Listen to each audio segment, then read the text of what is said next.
নমস্কার, আমি রিঙ্কু। কেমন আছেন আপনারা সবাই? আশা করছি আপনারা সবাই ভালো আছেন। আপনাদের ভালোবাসায় আমার পরিবারও সবাই খুব ভালো আছে। আরএস ফ্যামিলি সুন্দর আরও একটি ব্লগে আপনাদের সকলকে অনেক অনেক স্বাগত আর ভালোবাসা জানাই। গুড মর্নিং বন্ধুরা। আজকে হচ্ছে সানডে। আজকে কিন্তু একদমই ফার্স্ট সকাল থেকে ব্লগটি শুরু করলাম। এখন ঘড়িতে সময় হচ্ছে ঠিক 5:30। আর এই তো এখন ঘুম থেকে উঠেই একদম একটু যোগা করে নিচ্ছি। আর এইটা কিন্তু আমার প্রতিদিনের রুটিন, কিন্তু আপনাদের সাথে কোনোদিনই সেরকমভাবে শেয়ার করা হয়নি। তো ভাবলাম আজকে এমনিতে ছুটির দিন, সকালবেলা কাজের চাপটা একটু কম, তো আজকে এইখান থেকে ব্লগটি শুরু করি।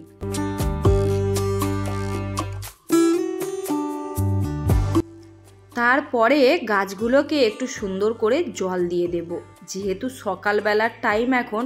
আর এতটা মিষ্টি মিষ্টি হাওয়া দিচ্ছে, আশা করছি দেখে বুঝতে পারছেন আপনারা। আর এই মাত্র সবে সূর্যটা দেখা দিয়েছে, আর এই গাছে জল দিচ্ছি সকালবেলা, মনে হচ্ছে যেন সত্যি গাছগুলোও যেন তাদের প্রাণ ফিরে পাচ্ছে। আর সকাল হলেই মনটা হয় যেন এই গাছগুলোও আমাকে ডাকে যে আমার কাছে আয়, আমাদের সাথে একটু কথা বল আর আমাদেরকে একটু শান্তি দে। তো গাছে জল টল দিয়ে নিলাম। আর এই দেখতে পাচ্ছেন আমাদের বিছানা, আমরা কিন্তু ছাদেই শুই।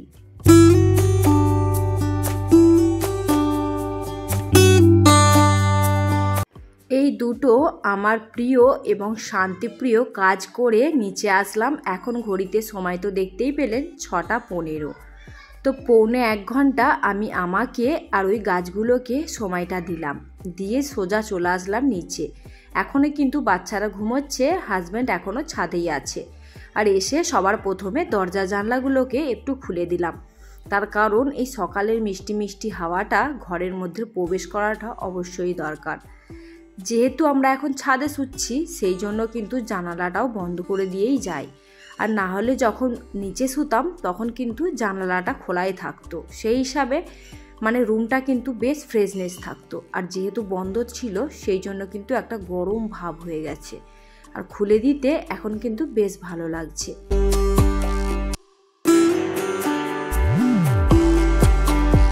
যেহেতু আমরা এখন ছাদে শুতে যাই, সেই জন্য কিন্তু রাত্রেবেলা শুতে যাওয়ার আগে পুরো রুমটাকে একদম সুন্দর ক্লিনিং করে তারপরেই শুতে যায়। সেই জন্য সকালবেলা এসে কিন্তু আমাকে বেশি সময় দিতে হয় না। আর এই তো এরই মধ্যে ঝাড়ু পোছা লাগিয়ে নিয়েছি। আর গাছগুলো সুন্দর করে জল দিতে এই পাখিগুলো কীরকম স্নান করছে দেখছেন। এই পাখিগুলোর জন্যই কিন্তু আমি আরও সকালবেলা গাছগুলোতে জল দিই। এই গাছে স্নানের সাথে সাথে পাখিগুলোও বেশ পাতাগুলো ঝরিয়ে ঝরিয়ে স্নান করে, দেখতে কিন্তু জিনিসটা খুবই ভালো লাগে। তারপরেই চলে এসেছি একদম বাথরুমে, একটু ব্রুশ করে নিলাম আর মুখটা একটু ফেস ওয়াশ দিয়ে নেব। তারপরে কিন্তু আমি স্নানটা সেরে নেব, যেহেতু সমস্ত কাজকর্ম কিন্তু কমপ্লিট হয়ে গেছে। শুধু কাপড় জামা ধুয়ে নেব, সেটা আজকে মেশিন লাগাবো। যেহেতু আজ সানডের দিনে কিন্তু একটু করে মেশিন লাগিয়ে দিই, সেই জন্য কাপড় জামা ধোয়ার চাপটা নেই। চলুন স্নানটা সেরে নিই। এখন ঘড়িতে সময় হচ্ছে ঠিক 8:30। এই সকালবেলা স্নান সেরে এতটা যে ফ্রেশনেস লাগছে কি বলবো, প্রচণ্ড একটা রিল্যাক্স ফিল হচ্ছে। যেহেতু মানে এত ফার্স্ট সকাল তো স্নান করা হয় না, তার কারণ ওই যে বাচ্চাদের স্কুল থাকে, বাচ্চাদের লাঞ্চ বানানোর ব্যাপার থাকে, হাজব্যান্ডেরও ডিউটি যাওয়ার ব্যাপার থাকে, সেই জন্য কিন্তু লেটই হয়ে যায়। ওই 10:30 11টা তো প্রায় বেজেই যায়। আজকে এত সকাল স্নান সেরে এত ভালো লাগছে যে কি বলবো। আর বন্ধুরা জানেন তো, বেশ কয়েকদিন ধরেই কিন্তু ভাবছিলাম যে মন্দিরটাতে একটু রং করে নেব, সেরকমভাবে সময় করে উঠতে পারছিলাম না। আজকে যেহেতু সকাল সকাল কাজগুলো সেরে নিয়েছি, সেই জন্য ভাবলাম মন্দিরটা আজকে একটু রং করে নেব।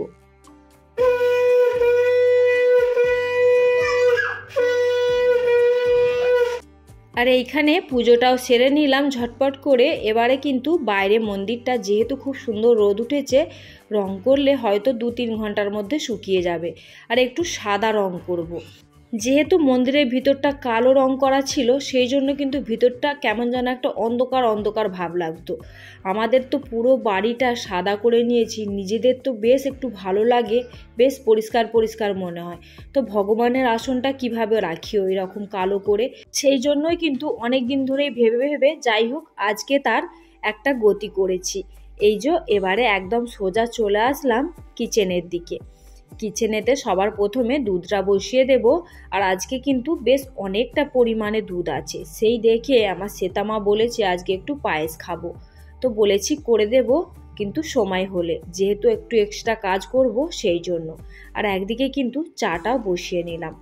আর যতক্ষণে ওইদিকে চাটা হবে ততক্ষণে আমি কিন্তু মেশিন লাগিয়ে দেব। একটুও কিন্তু বসে থাকলে চলবে না। সকাল করে উঠেছি, সকাল করে কাজ ছেড়ে নেব বলে, তো সেহেতু বসে থেকে টাইম ওয়েস্ট করে কিন্তু একটুও লাভ নেই। বাড়ির সমস্ত কাজগুলো যদি আমরা টাইমের মধ্যে কমপ্লিট করতে পারি তাহলে কিন্তু হাতে অনেকটা সময় পাওয়া যায়, সেই সময়টা আমরা অন্য কিছু কাজে লাগাতে পারি। আর এই তো এখানে একদম মেশিনটাকেও লাগিয়ে দিয়েছি। আর ওদিকে কিন্তু আমার চাটাও হয়তো বেনে এসেছে। চলুন চাটা আগে খেয়ে নেওয়া যাক।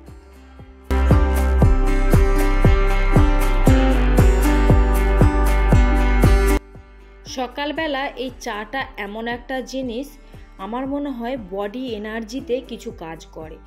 তার কারণ দেখবেন সকাল থেকে কিন্তু আমরা অনেকটাই কাজ সেরে নিই, তারপরে কিন্তু শরীরের মধ্যে মনে হয় যেন কোথাও একটু এনার্জি লেভেল কম হয়ে যাচ্ছে। আর সেই সময় যদি এই এক কাপ গরম গরম চা পাওয়া যায়, সেখানে কিন্তু বেশ অনেকটা এনার্জিও পাওয়া যায়, আবার মনটাও কিন্তু বেশ ভালো লাগে। যদিও আমরা জানি চা খাওয়াটা কিন্তু খুব একটা ভালো জিনিস না, তবুই জানি না কেন একটা নেশায় পরিণত হয়েছে। এই চাটা সকালবেলা না পেলে যেন মনটা একটু কেমন হয়। আর এইখানেতে দেখুন, আপনাদেরকে আজকে একটা জিনিস দেখাই। এই দেখলেন, আমার চায়ে আগে কিন্তু বিস্কুট ও ডুবাবেই, সেটা আমি জানি, সেই জন্য আমি আর চোখে চোখে দেখছিলাম কি করে। তারপরে যেই চাটাকে চেঞ্জ করব, ও কিন্তু আমাকে আবার ঘুরিয়ে সেই চাটাই দেবে। এই রকমটা কিন্তু আমাদের বাড়িতে প্রতিদিন হয়ে থাকে, আজকে আপনাদের সামনে তুলে ধরলাম।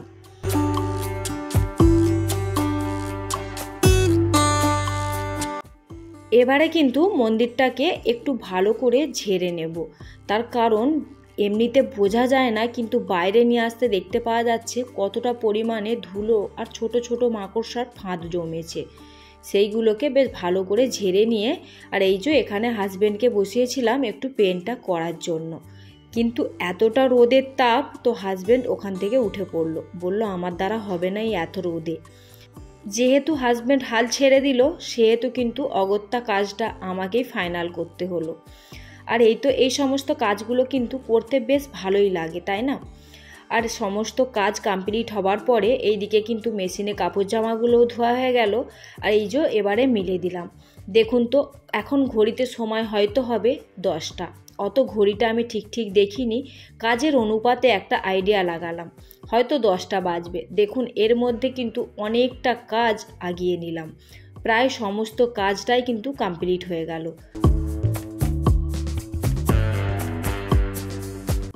হাজব্যান্ডের যেহেতু ছুটি আছে, সেহেতু এই ভারী কাজটা আজকে হাজব্যান্ডকে দিয়েই করিয়ে নিই।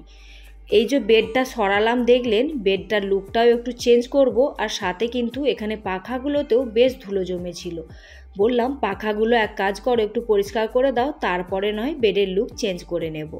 সমস্ত কাজটি সময়ের মধ্যে কমপ্লিট করে এখন এই যে লাঞ্চটা সেরে নিচ্ছি। গুড আফটারনুন বন্ধুরা। এর মধ্যে খাওয়া দাওয়া করে কিন্তু একটু শুয়ে পড়েছিলাম। আর এখন ঘড়িতে সময় হচ্ছে ঠিক 4:30। আর শ্বেতামা যেহেতু বলেছিল একটু পায়েস খেতে ইচ্ছা করেছে, তো সেই জন্য ভাবলাম একটু পায়েস বানিয়ে নিই। আর এখানে কিছু ড্রাই ফ্রুটস নিয়ে নিলাম, আর একটু এলাইচি নিলাম, আর নিয়ে নিলাম তেজপাতা। ড্রাই ফ্রুটসের মধ্যে আছে কাজু, বাদাম মানে আলমন্ডস, আর আছে কিশমিশ। এইগুলোকে কিন্তু ভালো করে পিষে নেব, মানে এই যে এলাইচটা নিয়েছি 4টে, এই এলাইচটাকে ভালো করে পিষে নেব। পায়েসের মধ্যে কিন্তু এলাইচের গুঁড়োটা বেশ ভালো লাগে। আর এই তো এরপরে দিয়ে দেব আলমন্ডসটা, এটাকে কিন্তু একটুখানি জলে ভিজিয়ে দিয়েছিলাম, সেই কারণেই কিন্তু খোসাগুলো খুব সহজভাবেই ছাড়িয়ে নিতে পেরেছি। আর এই তো এরপরে দিয়ে দেব কাজুগুলো। কাজুগুলো দিয়ে একটু ওরই মধ্যে হালকা ঠোকা কোটা করে নিয়ে কিন্তু দিয়ে দেবো। একদম বারিকভাবে পিসবো না, বারিকভাবে পিসলে কিন্তু ভালো লাগবে না। পায়েসের সাথে একটু একটু মুখে লাগবে, সেই জিনিসটা কিন্তু বেশ ভালো লাগে। আর ঠিক এই রকমভাবে গুঁড়িয়ে নিলাম, এবারে পায়েসেতে দিয়ে দেব।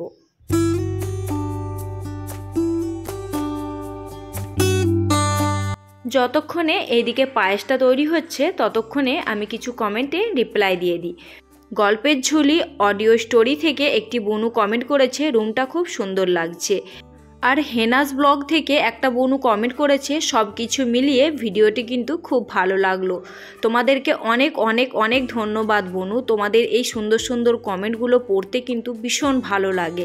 আর এই কমেন্টগুলোর অপেক্ষায় থাকি যে তো কখন তোমরা এই মিষ্টি মিষ্টি কমেন্টগুলো পড়বে। আর তোমাদের কমেন্টগুলো থেকে কিন্তু আমরা অনেকটা উৎসাহিত হয়ে যে কোনো কাজ করার প্রতি কিন্তু একটা ভীষণ এনার্জি পাই। আর এই এনার্জির সাথেই কিন্তু আমরা যে কোনো জিনিসকে সুন্দর থেকে অতি সুন্দর করে নেওয়ার চেষ্টাটাও কিন্তু চালিয়ে যাই, শুধুমাত্র তোমাদের এই সুন্দর সুন্দর কমেন্টগুলো পাওয়ার জন্য। আর তোমরা সবাই যে এত ভালোবাসা দিচ্ছ আমাকে, তার জন্য কিন্তু তোমাদেরকে অনেক অনেক ধন্যবাদ।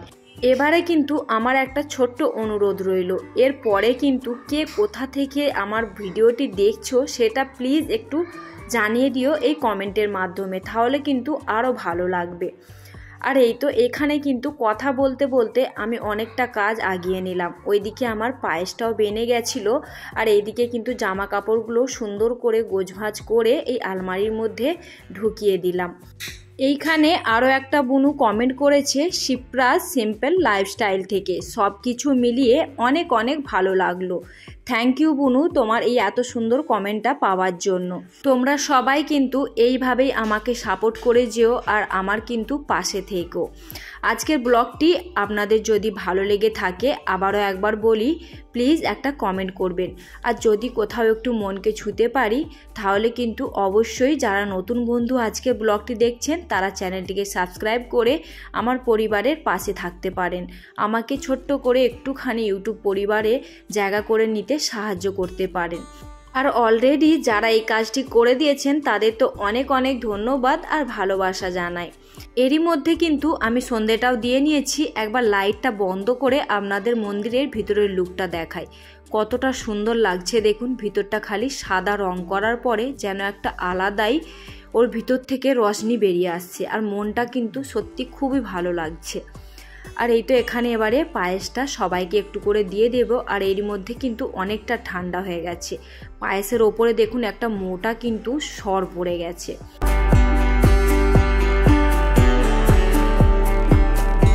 আর এই তো এইখানে বাটিতে বাটিতে পায়েসটা নিচ্ছি। আর ওইদিকে কিন্তু দুই বোনে ঝগড়া লেগে গেছে যে আমি এই বাটিটা নেব, আমি ওই বাটিটা নেব।